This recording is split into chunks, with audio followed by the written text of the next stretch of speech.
So he says, long time, without break, well attended to. So that means there is something to attend to.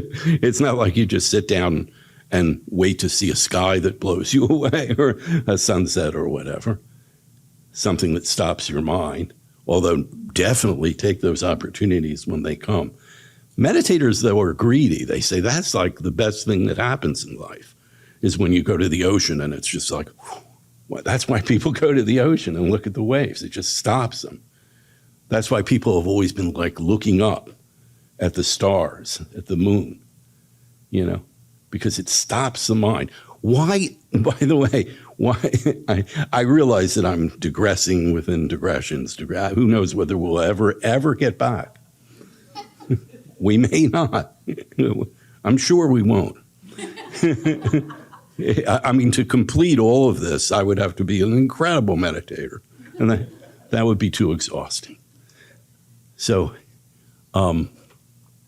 the key to all of this isn't the long time without break, although that's definitely necessary. The well attended to is important. Well attended means, if you're going to practice shooting, jump shots in basketball or something like that, which I've never done. I don't look like your typical basketball playing youth, so you probably guessed that. Although I was a pretty good Sunday tennis player for a long time. If you're going to practice that, it needs to be well attended. There's some things. You want to bend your knees. You want to look over the rim, right? Just look over the rim. You want to rotate the ball. I know from watching people. I love watching people that are good at that or good at many things like that, because it's like you get to see somebody's meditation manifested right in front of you. Yeah. But there's one more thing that he says. Well attended to, long time, no break, uninterrupted. And then he says, with satkara. And the beauty of this is Sanskrit now. The beauty of Sanskrit and many scriptural languages like this is that they can contain so much in one word that you can't really translate it with one word. It gets translated as with total conviction, with total enthusiasm, and my favorite, with love. It's got to be that you love the practice, not like, oh, I got to go meditate. You will do that, I think, if you're human, but you don't have to. And you could try doing that as little as possible. Famous quote from Gurudev in his Affirmations for Inner Peace, which is a great audio recording that's available to you in many different ways, I'm sure. Affirmations for Inner Peace. He says at one point, it's all of his, by the way, it's all his core teachings in a half hour. It's quite nice, to say the least. I've listened to it 1,000 times at least. It's like the best medicine for the mind. Just listen to this. Everything that he says lifts you up. The very first thing he says is, your happiness personified. That's, that'll wake you up. Your happiness personified. He says that over and over again. And that's why meditation works. We'll come to that in a second. We must come back to that. So stop and remind me if I don't, that I have to explain why any of this even works. But Patanjali says you've got to do it. You've got to love the practice. And in those affirmations that I was just referring to, Gurudev says literally this, word for word, because I've listened to it thousands of times, so there's a lot of it I know by heart. He says that all of your practices can be joyful celebrations. Isn't that beautiful? All your practices. And by the way, by practices, we mean meditation. Hatha yoga is a form of meditation. Gurudev used to say, if it's not done meditatively, don't even call it yoga, just call it exercise. Exercise is great, but if you're meditating on it, if you're deliberately going into like a flow state, flow states are tricky. It's what all great athletes do. All great artists, dancers, musicians, they all do this, but they don't do it. When back in the 60s, there was a French skier named Jean-Claude Killy, and he was the greatest in the world. He would win all the top medals in downhill racing, which was an insane sport, to go like 70 miles an hour on a slippery surface, standing up. It's insane, And he said to have a peak performance, which is another way of saying the flow state, and he makes it more explicit in the rest of what he said. He said you have to be totally relaxed. So here he is, best in the world. He's doing this ferocious athletic endeavor, going at these insane speeds where when people fall, they often could get seriously injured. And he said, for a peak performance, you have to be totally relaxed. And you see that with the great shooters, right? In basketball. You see that with the great tennis players. They do everything they can to be totally relaxed when they do that thing. And Gurudev says, all of your practices can be joyous celebrations. Which doesn't mean goofing off. The very next thing that he says, so take it easy, right after he says the joyful celebration, but don't be lazy.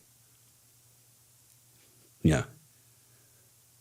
Because if you take it too easy, you might say, oh, I guess this means I don't have to do anything, including even get out of bed and go meditate in the morning because it's nice here under the covers.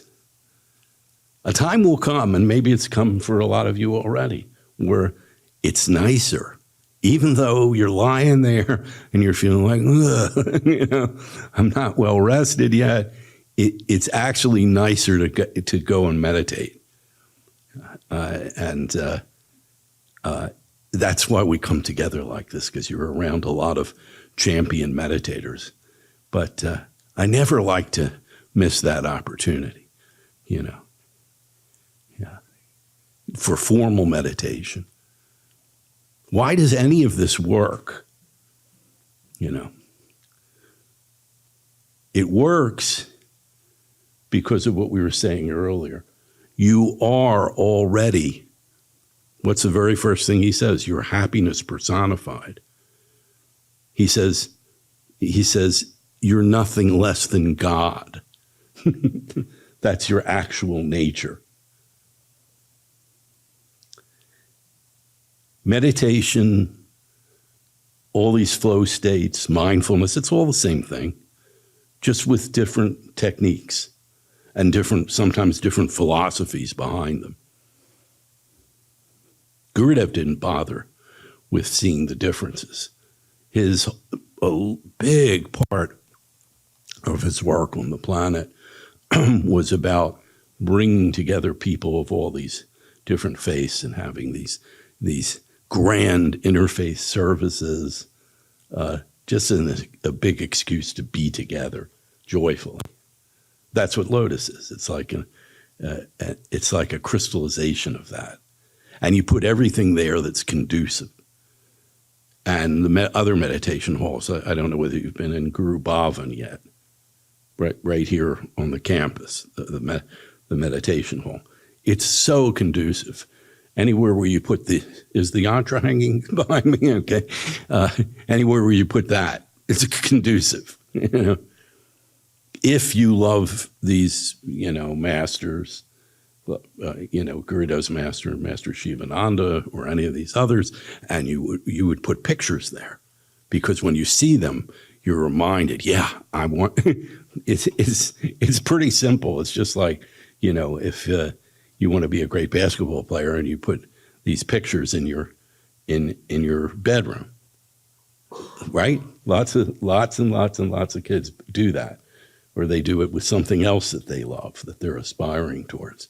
So that's what you do in your meditation room. It's not something real fancy or mystical. An altar is basically a place to put inspiring stuff so that when you go into that space, you feel like, yes, yeah, this is what I want. And it's not even all that, it's not all that fancy or even good. It's just, why do you adore them? Because you want what they've got. You see something and you say, I want a piece of that. The greatest meditators who've ever lived generally all have had that experience. They saw somebody and they say, I want some of that. I mentioned the great Reverend Jagannath before, one of the greatest meditators, no doubt, in the world. And he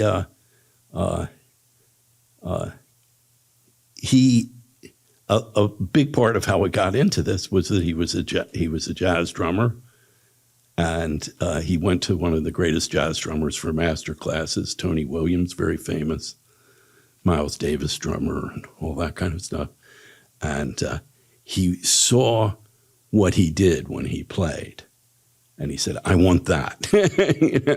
And it became more than just about the drumming, although he became a phenomenal drummer in his own right, but he went way beyond that with yoga and meditation. So yoga is just a way of saying, I want a piece of that. I want to do everything that's conducive for that. So how do you get that love for it? Well, I'm telling you, one of the ways, usually you get the love for it by seeing other people who are doing it, and you say, I want some of that. And then you want to be around them more, or you want to be around their teachings more. So you read books, you look at videotapes, you follow the instructions that they give. Why does it work? I promise you I'm going to come back. Well, I've kind of said it already, but there's one more piece to the puzzle. Meditation all has in common. And I know people get very technical. Oh, no, in our school, we don't do that at all. We're not focusing the mind. I didn't think so. Whatever they're doing, it all has this quality of showing up and being very present, very aware, very still, a kind of a letting go, a kind of a looking at the sky, And when I had that sky experience, even as a little kid, and then, the rest of your life, I remember I always felt like this. Do you ever feel like that? You just you can't get enough. You just want to take that in. Yeah. So how that works is that state of awe that's natural to us is a state where the mind, we all come with one. It's standard equipment, like a rear view mirror in a car. You got one, right? Whether you like it or not.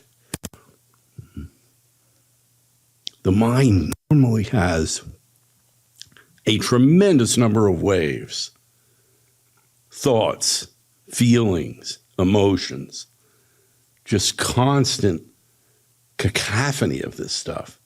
And by the way, the best way to find that out, because you might be very comfortably thinking like, I'm not troubled by that. The first time you sit for formal meditation, I remember my first meditation book, it was great. He said it was called Yoga and Meditation. This great, one of the pioneers in America, Richard Hittleman. And he said, right in the beginning, he said to light a candle. He said, and now go look at the candle for 1 minute and just look at the flame and think about nothing but the candle flame. And then come back, put the book down, go do it. And you put it back down and come back to the book. And I didn't know what to expect. And the only instruction was think about nothing but the candle flame. and you come back and look, and he says, you couldn't do it, could you? Because you might be fine. You might not be having 10,000 thoughts a second, but until somebody tells you to look at the candle flame and think about nothing else, and then immediately you've got 10,000 thoughts.